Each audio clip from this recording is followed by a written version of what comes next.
नमस्कार दोस्तों, स्वागत है आपका अमिताभ अग्निहोत्री जी की एक और नए और जोरदार धमाकेदार डिबेट वीडियो में।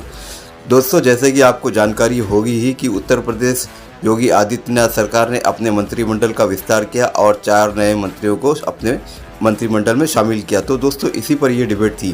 डिबेट तो इस पर पूरी चली और ख़त्म भी हो गई, लेकिन लास्ट में आते आते अमिताभ अग्निहोत्री जी ने अपनी लाइन छोड़ी और इस लाइन को पकड़ा जो हमेशा इन हिंदू विरोधी और देश विरोधी को ठोकने का काम अमिताभ अग्निहोत्री जी करते हैं।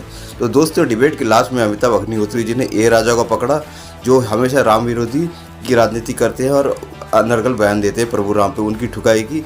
और दूसरी, न्याय यात्रा में राहुल गांधी जी ने यह कह दिया कि प्रभु राम का नाम लो और भूखे रहो। तो दोस्तों, अमिताभ अग्निहोत्री जी बहुत ही गुस्से में दिखे इस दौरान और उन्होंने और राहुल गांधी जी और कांग्रेस पार्टी को अच्छी तरह से ठोका। तो दोस्तों, उम्मीद करता हूँ ये डिबेट वीडियो आपको पसंद आएगी, पूरा देखते जाना। अमिताभ अग्निहोत्री जी बहुत ही गुस्से में दिखे थे।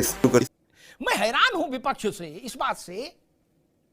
तारिक बाबू सुनना, 2014 नावेद आप भी सुनना भाई, 2014 का जनवरी का महीना था। दिल्ली में हल्की ठंड थी, नहीं तेज ठंड थी। 24 अकबर रोड के बाहर पत्रकार जमा थे। मणिशंकर अय्यर निकले, उनसे पूछा गया कैसा रहेगा चुनाव। क्या उनने कहा वो चाय वाला चुनाव लड़ेगा, उसके लिए हम यहां पार्टी के अपने दफ्तर के बाहर एक रेडी लगवा देते हैं। क्या भाजपा के ज्ञान चक्षु जागृत हुए, उनने पूरे देश में चाय पे चर्चा कर दी। बोलो जय श्री राम, हो गया काम और ये आगे सरकार में। तो credit goes to Manishankar Aiyar ji. इसीलिए मैंने 14 में कहा था भाजपा से कि 11 किलो मोतीचूर के लड्डू मणिशंकर अय्यर घर भिजवाओ और एक बुके, आपको जिताने में उनका योगदान है। उसके बाद 19 में खुद मैदान में उतरे राहुल जी। उनने कहा चौकीदार चोर है। ये भाजपा वालों का फिर एंटीना जागृत हुआ, इनने देश भर में कैंपेन शुरू कर दिया, मैं भी चौकीदार। 14 से ज्यादा सीटें जीत के 19 में आ गए। अब लालू जी ने सोचा, तारिक भाई, लालू जी ने सोचा कि सारे क्रेडिट कांग्रेसी लेंगे क्या, मणिशंकर अय्यर और राहुल जी। मैं भी वयोवृद्ध नेता हूं विपक्ष का, मैं पीछे रह जाऊं। उन्होंने ललकार दिया कि नरेंद्र मोदी हिंदू नहीं है, नरेंद्र मोदी का परिवार नहीं है। भाजपा ने फिर उसके ज्ञान चक्षु जागृत हुए, उन्होंने कैंपेन शुरू कर दिया है मोदी का परिवार। मैं समझ नहीं पा रहा, रात में उड़द खाई, रात भर कूदे दर्द में, अब कटोरा भर भर के फिर उड़द खा रहे हो रात में।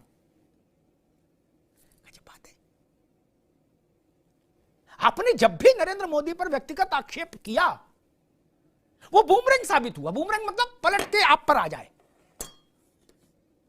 इतना तो मुझे लगा था कि शायद अब वो गलती नहीं दोहराएगी विपक्षी राजनीति, लेकिन उस मंच पर गलती दोहरा दी। और अखिलेश जी वो क्या कह रहे हैं, भाजपा ने कैंपेन चलाया मोदी का परिवार। अखिलेश जी को उसमें उनको लगा कि मैं भी अपनी थोड़ी आहुति डालूं, ऐसा ना हो कि लालू जी को सारा क्रेडिट मिल जाए। तो उन्होंने उसमें कह दिया कि मेले में बिछड़ा परिवार मिल गया। ऐसी टिप्पणियां, ये Manishankar Iyer school of thought वाली टिप्पणियां हैं। ये तो छोड़िए कि कटोरे के योगी मंत्रिमंडल का विस्तार और राजभर मंत्री बने के दारा सिंह बने। बड़े फलक पर देखिए, आप ऐसे इस रणनीति के साथ चुनाव में जाएंगे। आपने 14 देखा, 17 देखा, 19 देखा, 22 देखा, कितने चुनाव तो आप देख चुके हैं, उनके परिणाम सामने हैं। लेकिन विपक्ष ने रणनीति नहीं बदली। आज मैं देख रहा हूं ये राजा क्या कह रहे हैं, मैं राम का एनिमी हूं, दुश्मन, और भारत माता जय भी नहीं मानता, जाओ जिससे कहना हो कह दो। कौन है ये राजा, इनकी क्या हैसियत है। 2G का मुकदमा प्रशांत को पता होगा, अभी भी दिल्ली हाई कोर्ट में चल रहा है, खारिज नहीं हुआ, जिसमें ये राजा अभियुक्त है। वो कह रहे हम राम के दुश्मन हैं। गजब बात है। अरे भाई, दुश्मन भाजपा के रहोगे कि राम के हो जाओगे डायरेक्ट। राहुल जी क्या कह रहे, जय श्री राम बोलो और भूखे रहो, भूखे मरो। कैसी भाषा है, कैसी भाषा बोली जा रही है। मानसिक संतुलन तो ठीक रखना चाहिए। नहीं, भाजपा के साथ आप दो हाथ करिए, लेकिन आप राम के साथ भी दो हाथ करेंगे क्या। और ऐसे मूर्ख राजनेताओं के लिए तो फिर देश में क्या टिप्पणी आएगी? इतनी उत्तेजना क्यों है? अयोध्या में राम मंदिर बना, इससे इतनी उत्तेजना है क्या कि हम राम के दुश्मन हैं? अरे क्या खा के आप दुश्मनी करेंगे राम से? अब इसका पाप किसके सिर आएगा? ये राजा की पार्टी को तो उत्तर प्रदेश में वोट लेना नहीं, लेकिन अखिलेश बाबू को तो लेना है, कांग्रेस को तो लेना है ना तारिक भाई। नहीं, ये राजा को नहीं आना इधर एटा इटा बम। लेकिन आपको तो यही जूझना है ना, कहां जाइएगा, किस किस को सफाई दीजिएगा। ये कुछ विषय हैं जो विषय ये बताते हैं कि विपक्ष के भीतर मानसिक स्तर पर वो तैयारी नहीं जो होनी चाहिए। आप बेहद कम समझदार व्यक्ति से भी पूछिए कि भारत में भगवान राम को अभद्र शब्द कहने से चुनावी लाभ हो सकता है क्या? सब कहेंगे नहीं भाई, पागल हो क्या, डूब जाओगे, बर्बाद हो जाओगे। फिर वो कौन लोग हैं? ये मणिशंकर अय्यर की बिरादरी के लोग हैं। अच्छा, बाकी सबको छोड़ो, जब राहुल जी भी खुद ये कह रहे कि जय श्री राम बोलो भूखे मरो, तो फिर राजा को क्या रोए? यह विषय महत्वपूर्ण है, इसलिए मैंने उठाया। राजन, चुनाव भारतीय जनता पार्टी और कांग्रेस और बाकी दलों के बीच में हो रहा है। भगवान राम तो पर्चा नहीं भर रहे ना, तो उनको अपनी कुंठित मानसिकता से अलग रखिए। आपकी उनके प्रति श्रद्धा नहीं, ठीक बात है।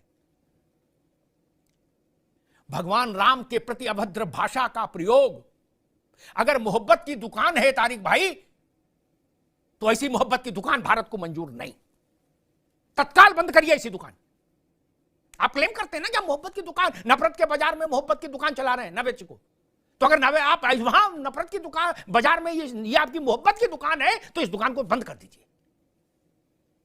आप भाजपा से नहीं लड़ रहे, आप राम से लड़ने चल दिए। देश ये स्वीकार नहीं करेगा मित्र।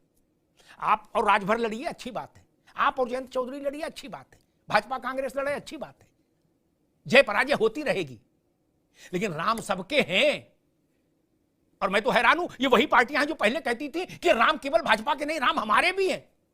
जब राम आपके भी हैं, तो आप ऐसी अभद्र भाषा का इस्तेमाल कर रहे हैं कि हम राम के दुश्मन हैं, और जाके ऐलान कर दो। कहां किस भाषा शैली से आप देश में संबोधित करना चाहते हैं जनता को? चिनगारी का खेल बुरा होता है मित्र। अटल जी ने कहीं लिखा था, कभी लिखा था कि चिनगारी का खेल बुरा होता है। चुनाव आएंगे जाएंगे, ये कुछ चीजें ऐसी हैं जो आपके साथ चिपक जाएंगी, पैवस्त हो जाएंगी, ये नहीं हटेंगी, भारत के मन से